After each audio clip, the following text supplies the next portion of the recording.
चौथी पास राजा। किस किसने सुनी है ये कहानी? इस कहानी का महात्म्य है कि इस कहानी को जितनी बार सुनोगे, जितनी बार सुनाओगे, उतनी भगवान की कृपा आपके परिवार के ऊपर बरसेगी।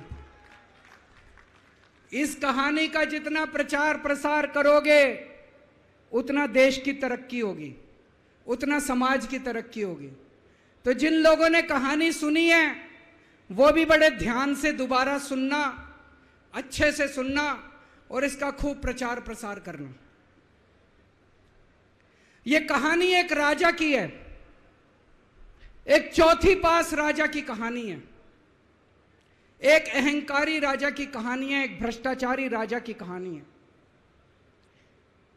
आप लोगों ने राजा और रानी की कई कहानियां सुनी होंगी। इस कहानी में राजा तो है, रानी नहीं है।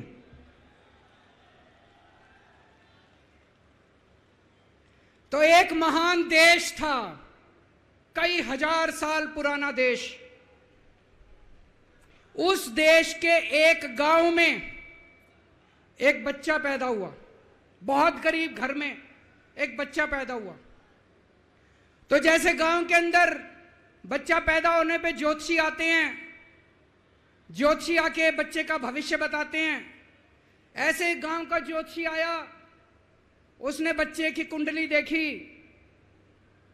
और बच्चे की मां को बोला कि माई, तेरा बेटा बड़ा होके बहुत बड़ा सम्राट बनेगा।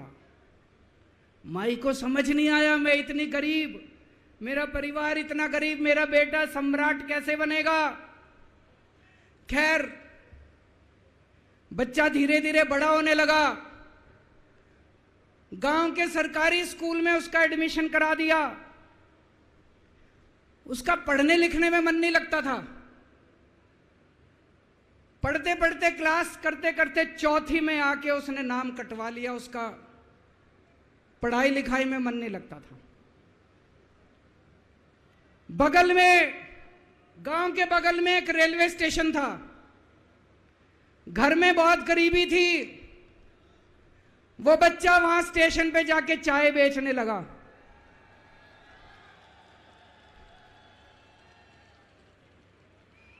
चाय बेच के अपना गुजारा करता था। वो भाषण बहुत अच्छा देता था, बचपन से ही बड़ा अच्छा भाषण देता था। गांव के लड़कों को इकट्ठा कर लेता और भाषण देना चालू करता। धीरे धीरे आसपास के गांव में फैल गया कि यह बच्चा भाषण बड़े अच्छे देता है। आसपास के लड़के भी इकट्ठे हो गए और जो मर्जी टॉपिक हो भाषण देना चालू कर देता था और रुकता ही नहीं था, घंटों घंटों तक भाषण देता रहता था। बच्चा बड़ा हुआ। ज्योतिषी ने कहा था बड़ा होके बच्चा उस महान देश का सम्राट बन गया। लेकिन राजा तो अनपढ़ था, उसे तो कुछ आता नहीं था।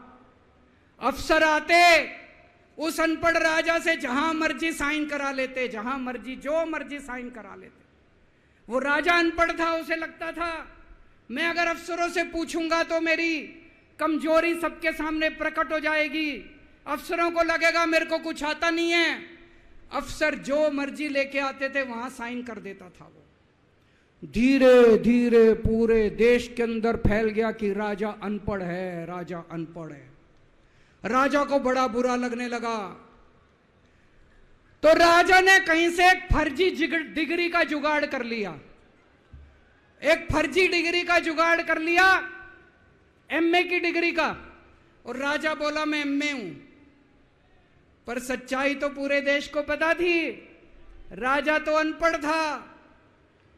धीरे धीरे राजा अहंकारी भी होता गया। अहंकारी राजा और ऊपर से अनपढ़। जो मर्जी उस राजा के पास जाता और राजा से कुछ भी पास करा के ले आता।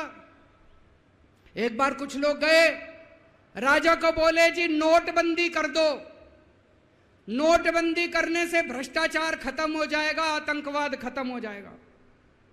राजा को कुछ समझ नहीं आया, राजा की खूब चमची मारी उन्होंने नोट। राजा ने एक दिन शाम को टीवी पे आके 8 बजे नोटबंदी कर दी। पूरे देश का बेड़ा गर्क हो गया दोस्तों। लंबी लंबी बैंकों के सामने लाइनें लग गई, कई लोग मर गए, दुकानें बंद हो गई, रोजगार बंद हो गए, बड़ी बड़ी इंडस्ट्री बंद हो गई, पूरे देश का बेड़ा गर्क हो गया। फिर एक दिन कोई आके बोला जी 2000 का नोट ले आओ। राजा 2000 का नोट ले आया। 4 साल बाद कुछ लोग आके बोले जी 2000 का नोट बंद कर दो। राजा ने 2000 का नोट बंद कर दिया। राजा को अक्ल तो थी नहीं, बेवकूफ था, अनपढ़ था। कभी 2000 का नोट चालू करता था, कभी 2000 का नोट बंद करता था। एक बार कुछ लोग आके बोले जी ये किसानों के कानून बना दो, इस कानून से किसानों का भला होगा। राजा ने कानून बना दिए। पूरे देश के किसान सड़कों पे उतर आए। 750 किसान मर गए आंदोलन में, और 1 साल के बाद राजा को वो तीनों कानून वापस लेने पड़े। एक बार उस देश के अंदर बहुत बड़ी महामारी फैल गई, चारों तरफ महामारी फैल गई, लोग मरने लगे। किसने आके बोला जी थाली बजवाओ तो देश ठीक हो जाएगा। तो राजा ने पूरे देश में थाली और चम्मच बजवा दिए। महामारी तो नहीं बची, महामारी तो फैली रही। किसी ने आके कहा जी डॉक्टरों की जरूरत पड़ेगी, दवाइयों की जरूरत पड़ेगी, इंजेक्शन की जरूरत पड़ेगी, तब महामारी रुकेगी। राजा अपने दोस्तों का बड़ा ख्याल रखता था। उसके दोस्त थे। एक दोस्त ने 10,000 करोड़ रुपए चोरी कर लिए, राजा ने उसको देश से भगा दिया।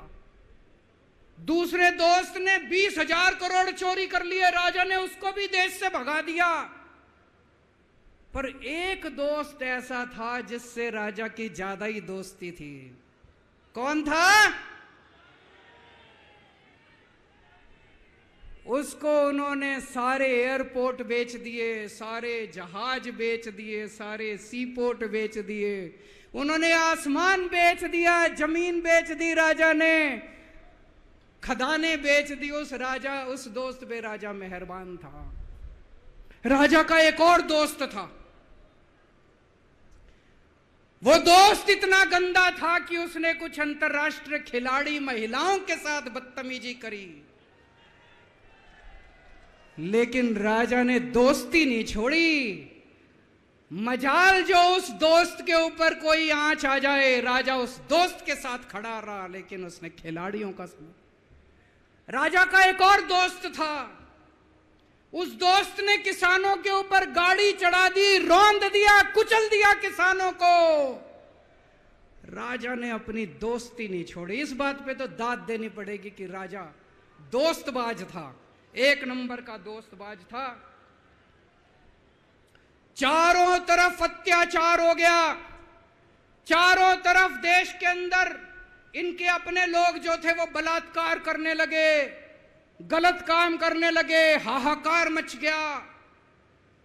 जो राजा के खिलाफ बोलता, राजा उसको पकड़ के जेल में डाल देता। एक दिन एक पत्रकार ने कार्टून बना दिया राजा के खिलाफ, उस पत्रकार को उठा के जेल में डाल दिया। एक दिन एक किसी पत्रकार ने उनके खिलाफ कुछ लिख दिया, उसको पकड़ के जेल में डाल दिया। जो राजा के खिलाफ बोले उसका बेड़ा गर्क। कोई जज अगर उस राजा के खिलाफ ऑर्डर करता था, राजा उसको बख्शता नहीं था। चारों तरफ अत्याचार, महंगाई, बेरोजगारी। ऊपर आसमान में देवता ये सब देख रहे थे कि पृथ्वी के ऊपर कितना घनघोर अत्याचार हो रहा है। सारे देवता इकट्ठे हुए, देवताओं ने मीटिंग करी। सारे देवता मिलकर शिवजी महाराज जी के पास गए और कहा, महाराज कुछ करो, पृथ्वी के ऊपर अन्याय हो गया, अत्याचार हो गया, चारों तरफ बलात्कार, चारों तरफ हाहाकार मचा हुआ है, जनता परेशान हो रही है। पृथ्वी जी शिव जी महाराज जी ने अपनी तीसरी आंख खोली और दोस्तों यहां प्रचंड पृथ्वी के ऊपर अजीब अजीब घटनाएं घटने लगी। उज्जैन के अंदर महाकाल की 6 सप्तऋषियों की बड़ी बड़ी 10 फुटा भारी भारी मूर्तियां थी। एक दिन बारिश और तूफान आया और 6 की 6 मूर्तियां टूट गई। लोगों ने कहा बड़ा अपशकुन हो रहा है, बड़ा अपशकुन हो रहा है। एक दिन एक ट्रेन एक्सीडेंट हो गया, 250 से ज्यादा लोगों की मौत हो गई। लोगों ने कहा बड़ा अपशकुन हो रहा है। और एक दिन घनघोर बारिश आई, तूफान आया, ऊपर से आकाशवाणी हुई। सारे देश की जनता को भगवान ने कहा कि आप महान देश के लोग हो, क्या कर रहे हो, उठो, खड़े हो जाओ और इस अहंकारी राजा के खिलाफ सब लोग मिलकर आवाज उठाओ। भगवान आपके साथ है। और उसके बाद दोस्तों सोई हुई जनता जाग गई और 1 साल के अंदर उस अहंकारी राजा का राजपाट जनता ने उखाड़ के फेंक दिया।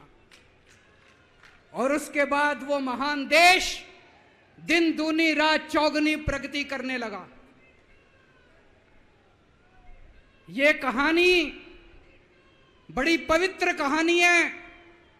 इस कहानी को सुनने से और सुनाने से परिवार का, समाज का और देश का बहुत भला होता है। इसे ज्यादा से ज्यादा शेयर कीजिए, ज्यादा से ज्यादा लोगों तक पहुंचाइए ताकि ज्यादा से ज्यादा लोग इसे सुन सकें, इसे समझ सकें। वीके न्यूज, राष्ट्र के नाम।